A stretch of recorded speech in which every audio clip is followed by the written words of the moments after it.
Olá, olá pessoal, tudo bem? Bom dia, aqui é Fábio Pirajá, esse é o Memória Capixaba, projeto em que a gente vai desenterrando devagarzinho, como numa arqueologia jornalística, ah, historiográfica, né?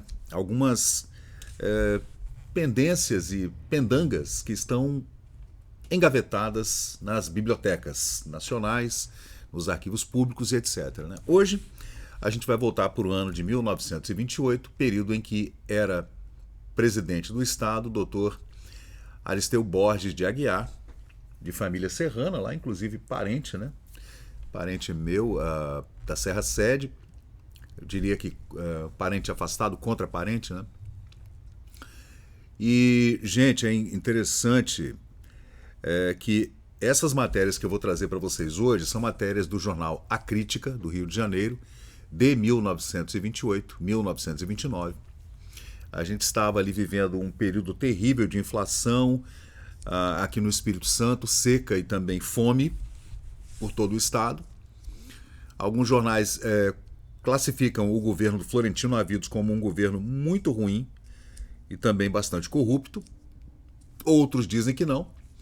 É claro que a gente vai fazendo esse contraponto sempre, né, gente? É perigoso a gente estar adjetivando, mas como eu sou um pesquisador de jornais em hemerotecas, então a gente primeiro vê o que dizem os jornais da época, os que são da situação e da oposição, correligionários e são os oposicionistas também, e é claro, a gente vê as mensagens desses presidentes e governadores estaduais concernentes aos balanços e balancetes do erário público, né, na época em que a gente está analisando. Esse período é um período entre 1924 e 1930 aproximadamente, período em que foram presidentes estaduais o Florentino Avidos e logo depois o Aristeu Aguiar, que vocês estão vendo aí nessa fotografia, que é uma foto que eu encontrei na Fundação Getúlio Vargas há uns 10 anos atrás. Era uma foto inédita, né, que a gente coletou dele, tirada em talvez 1931 ou 1932, período em que ele saiu do Espírito Santo meio que foragido, né, para o Rio de Janeiro, porque aqui esse período foi muito conturbado, com a chacina da caravana liberal durante as eleições de 1930, que depois deram no golpe do Getúlio Vargas, o assassinato do João Pessoa. Era um período muito de muitas batalhas políticas. Era presidente Dr. Washington Luiz, que foi deposto pelo golpe do Getúlio, depois do assassinato do João Pessoa na Paraíba. E, gente, que confusão, hein?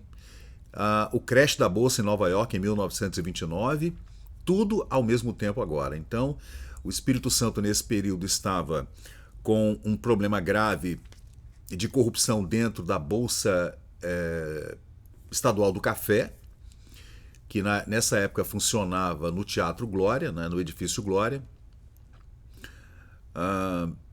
E os jornais do Rio de Janeiro, gente, é claro, repercutiam o que acontecia no Congresso Nacional, na capital federal, que era o Rio de Janeiro na época, né?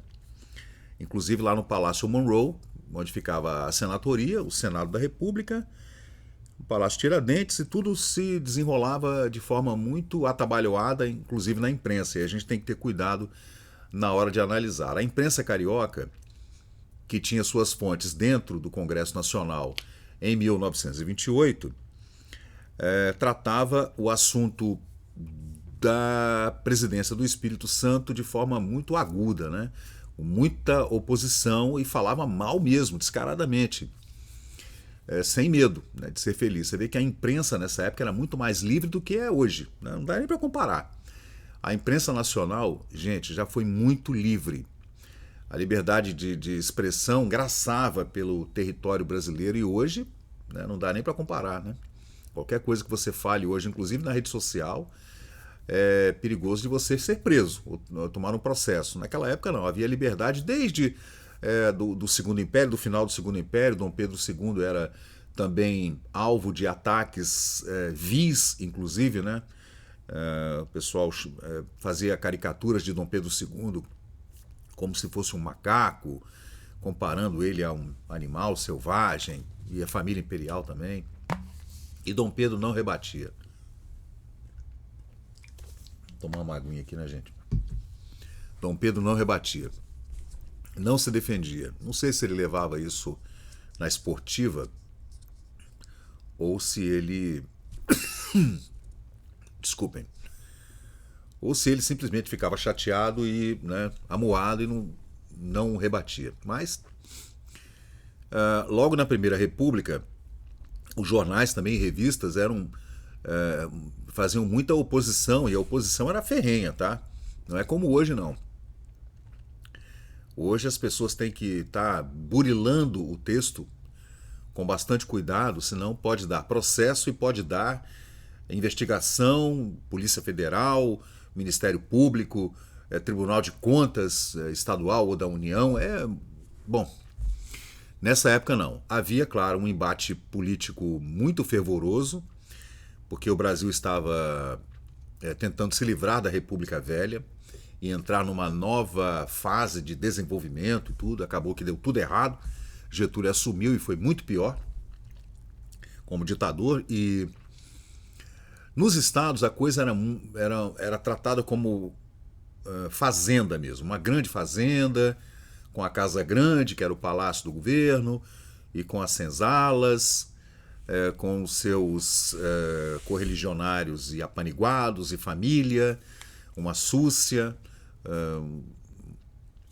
E a gente tem que analisar tudo de forma bem cuidadosa, que é para também não cometer nenhuma injustiça por conta dessa pesquisa feita em jornais, e os jornais podem ser correligionários ou não, da situação ou da oposição. Levando em conta também que nessa época não se usava esquerda e direita, tá, gente? Não se falava isso, em esquerda ou direita. Mas, de qualquer jeito, o texto trata de uma camarilha, de uma súcia, de uma sátrapa. É um texto muito, como eu disse, muito agudo, né? E ele usa também termos da literatura e tudo para adjetivar esses personagens, e no estudo de hoje, os personagens da política capixaba em 1928 e 1929. E, é claro, encabeçada a lista de personagens pelo presidente do Estado, o governador da época, né? Que era Aristeu Borges de Aguiar. Bom, o jornal A Crítica fala o seguinte, o subtítulo é A Terra do Senador Ramona. Aí ele já vai citando personagens da literatura. E falando que o senador era Florentino Avidos. Ficou 1 ano na senatoria só, tá? Mais parentes do governador do Espírito Santo amamentados pelas tetas do Tesouro Estadual. É essa a crítica, né? E ainda vem mais. Uma defesa que acaba em ataque à tropa sinistra, que seria a tropa do Aristeu Aguiar, né? Dentro do Palácio Anchieta. Dias atrás, o jornal A Crítica verberou com energia muito compreensível a camarilha que rodeia o senhor Aristeu de Aguiar, acusando este último de haver colocado em excelentes sinecuras do Estado sua parentela, que é numerosa e voraz como um bando de piranhas. Vai vendo. Esse é o texto do jornal, em 1928. Eram notas verídicas, colhidas em fontes ótimas, as que editamos naquele nosso libelo contra o impiedoso avança do situacionismo capixaba. Bom, a sinecura é uma palavra antiga, grega, né, que trata exatamente daquele local onde você coloca os seus apaniguados, né, seus correligionários, sua família. É uma sinecura, né? Já uma súcia seria um bando como uma máfia, se a gente pudesse comparar uma palavra latina com uma palavra atual, né? Mas, por isso mesmo, por serem rigorosamente verdadeiras as nossas informações, o pessoal do sátrapa Aristeu Aguiar e ele próprio queimaram de raivas os fusíveis e explodiram numa destemperada fúria contra o jornal A Crítica. E o pau quebrava entre os jornais, né? Um jornal publicava uma coisa, o outro publicava o contraditório, e assim se discutia a política lá na capital federal, no Rio de Janeiro. Aqui em Vitória os jornais eram mais mansos, eu diria, né? O encarregado do desabafo foi o vereador Mário Vanderlei, que foi defender o Aristeu, mais conhecido em Vitória pelo vulgo pitoresco de Barata Cascuda. Então, o vereador capixaba Mário Vanderlei, o apelido dele era Barata Cascuda. Vai vendo. 100 anos atrás, hein, gente? Esse servidor da situação, ele era um vereador da situação, do governo, né? E participante da gamela governamental, foi para a Câmara Municipal e desenrolou um bestialógico contra nós. Vai vendo como é que é o português. Na meiga e falaz intenção de lavar a moral dessa pátria Aguiar. Mas foi um desastre quando ele foi até a Câmara e tentou defender o que o jornal A Crítica chama de súcia Aguiar, né? O discurso do vereador Vanderlei, ou melhor, o servil Barata Cascuda, ao invés de desmentir nossas afirmações, as confirma no seguinte trecho, que é um primor de obtusidade. Então o cara ainda era obtuso, né? Abre aspas. Feliz do administrador de qualquer estado que possui parentes com predicados honrosos, dignos de colaborar em sua administração. Falando dos parentes que o Aristeu colocou para dentro do governo. Feliz, portanto, o nosso caro Espírito Santo por ter a ventura de possuir um presidente do valor do atual coestadano que ora o dirige. Fecha aspas. Então, o vereador Vanderlei foi para a Câmara, gente, num discurso, num libelo, ele tratou todas aquelas contratações de parentes do Aristeu Aguiar como uma coisa honrosa, porque esses parentes tinham predicados que iam colaborar positivamente com a administração do Espírito Santo, né? E o jornal está lá morrendo de rir, né? E também os adversários políticos aqui no Espírito Santo. O grifo é nosso para assinalar o gol tirado a nosso favor da defesa do vereador Barata Cascuda. É a afirmação de que o senhor Aristeu, a quem aliás o orador xingou de coestaduano atual, está de fato colocando os parentes com predicados honrosos ou sem eles. Deixemos, porém, de lado o tal Barata Cascudo, vereador, e vamos então ao que importa. Os fatos, vamos aos fatos. Abre aspas, né? 2 pontos, abre aspas. Além dos parentes já citados, Aristeu tem ainda uma irmã viúva colocada ultimamente na escola normal. Um sobrinho de nome Augusto Aguiar Salles, funcionário da prefeitura, percebendo ainda um extranumerário da Secretaria de Agricultura e técnico copiador de plantas das obras do Porto. Vai vendo, gente. Esse moço, né, vive nos bondes dando trela às senhoritas porque o rapazinho é metido a conquistador. Em nenhuma das repartições por onde recebe, aparece. Então ele tinha 2 salários, né? E vivia nos bondes paquerando e não aparecia em nenhuma repartição. Um irmão de Aristeu, de nome Eurico Aguiar, vai vendo, gente. Eu estou lendo os jornais da época, tá? Não estou fazendo acusação nenhuma. São todos nomes muito famosos. O Eurico Aguiar foi nomeado médico das obras de melhoramentos da capital, obras que ainda não começaram e que não tem um só operário. Entretanto, o felizardo Eurico Aguiar ganha mensalmente a bagatela de 3 contos de réis sem ter o que fazer. Outro irmão do Aristeu, do presidente estadual, né, Ormando Aguiar, além de 4 contos de réis mensais que recebe da Secretaria da Agricultura, recebe mais 1 conto e 500 como diretor das obras do Porto, serviço entregue desde o governo passado, do Florentino Abidos, à empresa das obras do Porto da Bahia, e que está paralisado. Quem ia fazer todo esse enrocamento aqui da Bahia de Vitória, do Porto, aqui na minha frente, gente, eu estou aqui no Porto, né? Era uma empresa da Bahia que ia fazer isso porque já tinha feito isso em outras cidades, né? Então tinha muita experiência. Entretanto, o mano Ormando Aguiar embolsa mensalmente esses cobres, né? Que era assim que se chamava o dinheiro na época, né? Quando você estava fazendo uma piada, você falava nos cobres, né? Na bufunfa, digamos assim, né?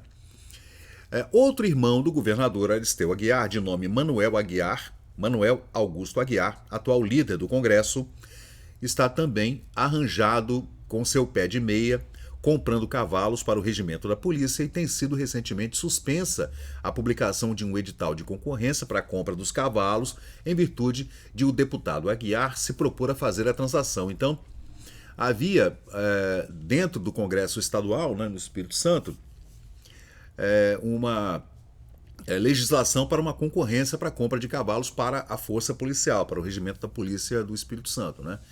E o deputado Manuel Aguiar falou, não, deixa isso para lá, deixa que eu faço a compra.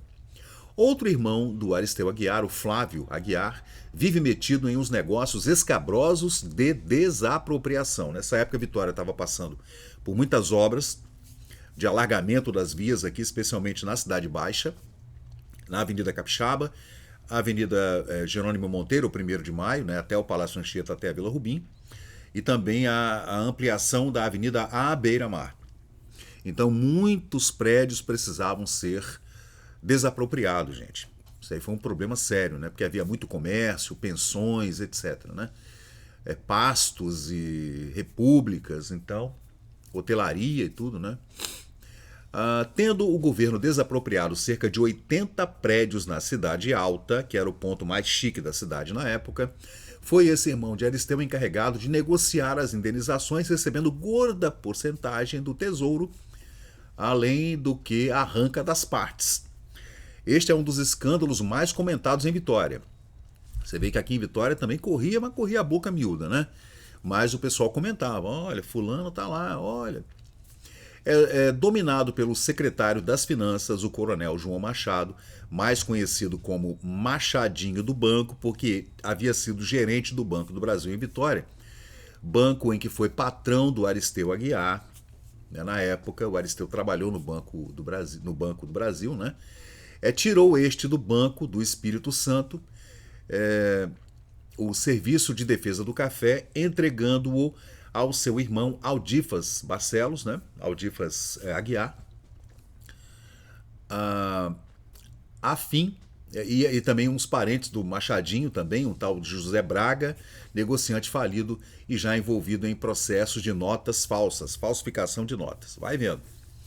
Depois descobriu-se, através de fontes, que o tal José Braga, esse comerciante falido, ele na verdade não tinha nada a ver com isso, né? Nessa primeira matéria do jornal A Crítica, da época, eles enumeram entre esses nomes todos que eu já falei até agora, o nome do José Braga. E depois o jornal faz uma errata e diz que não, o José Braga não estava envolvido nesse imbróglio aí do secretário das Finanças, o coronel João Machado, o tal Machadinho do Banco, né? Havia uns empréstimos, gente, do Serviço de Defesa do Café, que era uma bolsa que comercializava o café, inclusive com o governo comprando parte do excesso do café e fazendo armazenamento, né? Havia um empréstimo no Banco do Brasil que foi ele levado para o Banco do Espírito Santo, que depois virou Banco do Crédito Agrícola e depois Banestes, né? E nesse imbróglio todo estavam envolvidos, então, o secretário estadual de Finanças, João Machado, o Machadinho do Banco do Brasil, também o irmão do Aristeu, Aldifax, né? E o tal José Braga, que depois foi retirado da equação. Finalmente, entre outras coisas, conseguiu o sátrapa capixaba, o Aristeu, do Congresso Estadual subserviente, o aumento do seu subsídio para 4 contos de réis, enquanto se opõe a que se faça um ligeiro aumento nos vencimentos do funcionalismo público. Ainda havia esse problema, né? O servidor público está ali vendo todas essas negociações e desapropriações e pagamento de indenização, pagamento de propinas e percentuais para compra de cavalos, tudo sem licitação pública. E isso, dentre os adversários que estão trabalhando para o governo, que não gostam do atual presidente, do atual governador, existe fofoca. A rádio corredor ali do Palácio. O pessoal está falando mal também. Toda essa gente do governador Aristeu pôs-se a mamar direta ou indiretamente nas tetas do Tesouro Estadual, só porque todos os beneficiários dessa derrama de sinecuras fazem parte da família Aguiar. Eita! E vem de lá o senhor Vanderlei, né, que era o vereador, achar que o compadre dele, o Aristeu, é um moço honrado e criterioso. Aí o jornal termina a matéria falando: ora, vá bugiar, seu barata cascuda. Aí dá aquela sacaneada, né, gente? Cara, é incrível, né? Aí vamos continuar. Aí o jornal faz uma errata logo na semana subsequente, né? O senhor José Braga nunca esteve ligado às tetas do Tesouro Espírito Santense. Aí o jornal fala, né, o articulista que fala. Na nossa edição do dia 23 do mês passado, em que pusemos a nu né, há luzes, né, o processo indecoroso daquela grey do senhor Aristeu, aquela súcia, né, noticiamos que os parentes do governador do Espírito Santo viviam à tripa forra, amamentados pelas tetas do Tesouro Estadual da Terra Capixaba. Nessa ocasião, dissemos que um tal senhor José Braga fora aquinhoado pelo secretário das Finanças do Estado, Coronel José Machado, o Machadinho do Banco, com o Serviço da Defesa do Café. Bom, nos informamos e agora estamos publicando que cumpre nos esclarecer que este ponto escandaloso do governo do Espírito Santo na verdade, o senhor José Braga não tem nenhuma ligação, nem nunca teve nenhuma ligação com o atual governo, o governo do senhor Aristeu de Aguiar. É o senhor José Braga, então, pessoa conceituadíssima em Vitória, onde goza de justa estima dos seus concidadãos. Gente, que confusão, né? E eram assim as matérias dos jornais, gente, ó. No Espírito Santo, os vergonhosos cambalachos políticos, num ambiente de intrigas e de misérias, vai se desenvolvendo a infeliz administração Aristeu Aguiar. O Espírito Santo, como todos os estados do Brasil, vive da política e para a política. O profissionalismo domina aquela terra de um modo lamentável. O político profissional, aquele que não faz nada, só atrapalha, né? Mudou alguma coisa? Acho que não, né? Para cúmulo do azar, até chegou à presidência do Espírito Santo o senhor Florentino Avidos, o Ramona, temido de toda a gente, que é um homem mais caipora do mundo. Deixou a sua cábula na administração do infeliz Estado e, entretanto, é tão exuberante em riquezas e em trabalho, o Espírito Santo, mas, infelizmente, né, transformou-se numa cábula. Agora, os maiorais da política capixaba esquentam a panela das convenções. Haveria eleições, gente. As famigeradas eleições de 1930, que acabou dando o que a gente sabe, né? Que já cuidam da próxima chapa para a deputação federal, para mandar, né, correligionários à capital federal como deputados federais. Como nas demais unidades da federação, não será reservado nenhum lugar para a oposição, mas a Constituição garante a representação das minorias. Que importa? O governo é que manda. Vai vendo, gente, como era a política do Espírito Santo nessa época e de outros estados também, né? Não era diferente, não. Era muito pior naquela época, né, gente? Hoje ainda há um arranca-rabo, né, para lá e para cá, mas naquela época, se você tinha a chave do palácio governamental, você mandava na política. Esse é o triste ambiente em que começam a ser feitas as negociações sob o arbítrio mais absoluto, né? As surpresas, porém, serão tão grandes que atingirão os próprios da grey partidária do Aristeu Aguiar. A deslealdade se provará em cortes e exclusões. O interesse pessoal dos mandões atuais explodirá dentro em breve para positivar a política dos afiliados que miseravelmente nos domina. Há necessidade de 2 vagas na bancada que serão cortados e serão os senhores Geraldo Viana e Bernardes Sobrinho. O primeiro já recebeu um golpe expressivo quando o senhor Aristeu Aguiar mandou empossar em São João do Muqui, terra do Geraldo Viana, um elemento da oposição, né? Quanto ao segundo, o senhor Bernardes Sobrinho, só poderá salvá-lo o senhor Bernardino Monteiro, que é o seu protetor. Entretanto, nada se pode falar. O fato é que o senhor Aristeu Aguiar, apesar de todas as fitas democráticas que quis representar, fita seria toda a falácia, né? É também dos que gostam de colocar no poder a irmandade inteira. Era uma família muito grande, né, gente? Há de eleger, conforme manifestou o deputado federal, seu irmão mais velho, o doutor Ducla de Aguiar, famoso médico, né? Assim vai colocando a família toda. Estamos em plena fusarca republicana. Gente, está tudo aqui na Biblioteca Nacional, tá? Todo esse material do jornal A Crítica, que eu fiz a pesquisa já há alguns anos, né? Inclusive a pesquisa da Caravana Liberal em 1930, que deu aquele genocídio, né, digamos assim, ali em frente ao Colégio do Carmo. Cara, uma confusão terrível, tá? O chefe de polícia de Vitória e seus acessos de histerismo. Ainda o governo Aristeu Aguiar. Olha a confusão que foi. Foram 2 anos de governo somente, né? Porque em 1930 Getúlio deu o golpe, tirou do Palácio do Catete o presidente Washington Luiz, assumiu como ditador. Primeiro Getúlio assumiu como presidente provisório, né? Era um governo provisório. Mas logo depois ele deu um golpe e transformou-se num ditador mesmo, né? Porque o comandante de um vapor não quis aceitar-lhe a bordo uma leva de clandestinos, o chefe nega passe ao navio e ameaça a oficialidade de prisão dentro de um navio da Lloyd, tá, gente?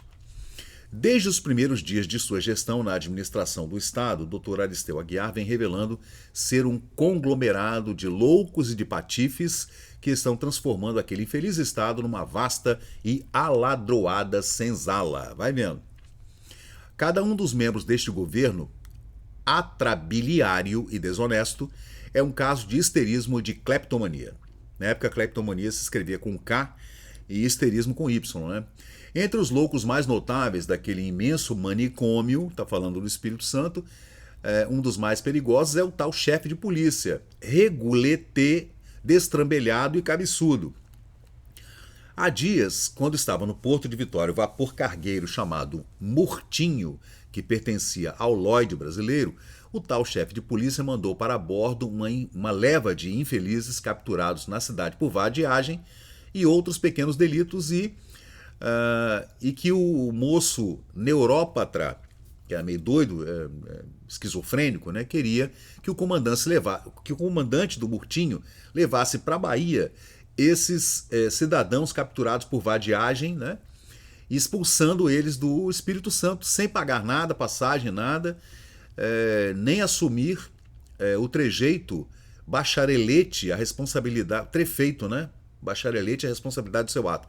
Bom, então ele está dizendo que o chefe de polícia, ordenado pelo Aristeu Aguiar, catou pelas ruas da cidade de Vitória vários, digamos, moradores de rua, bêbados e gente que vivia na vadiagem, mendigos e gente que tinha feito pequenos delitos e ia enfiar dentro do Murtinho, o cargueiro que estava aqui no porto, que pertencia ao Lloyd brasileiro, e que estava indo para Salvador, e que deixasse todo mundo lá.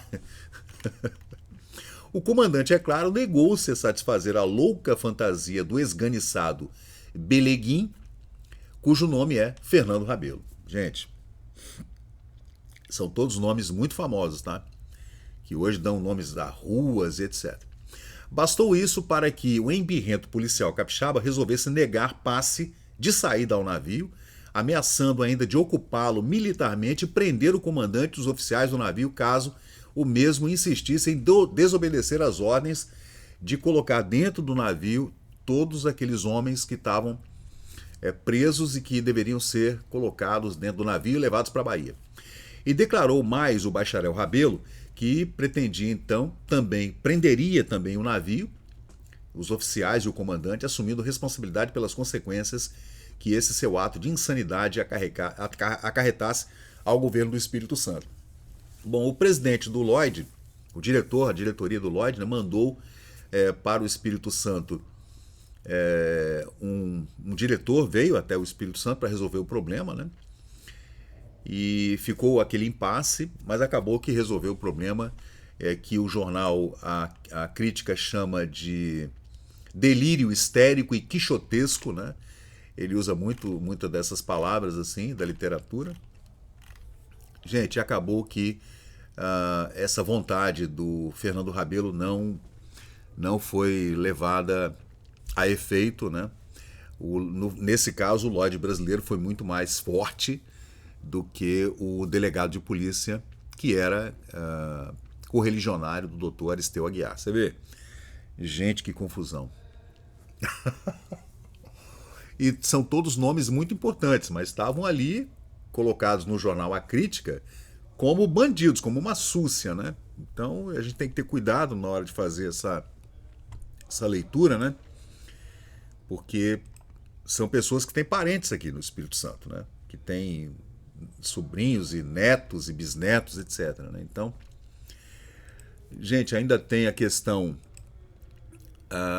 de toda a família que o Aristeu colocou para dentro do governo, em autarquias governamentais, em secretarias e colégios, né, do Estado, recebendo poupudos salários, né? 3.000 contos, 4.000 contos, era assim. E mesmo assim o pessoal ainda recebia de outras repartições públicas sem aparecer lá, inclusive o sobrinho dele, né? Eu dei todos os nomes aqui. Aí o jornal A Crítica vem tratar então de uns empréstimos que foram feitos pelo Florentino Avidos e depois administrados esses empréstimos pelo Aristeu Aguiar, que entrou na sequência. Florentino voltou para o Rio e ficou no Senado durante um ano, né? E esses empréstimos não estavam sendo pagos, gente. Então estava uma confusão. Aí vem o crash da Bolsa de Nova York e o golpe do Getúlio.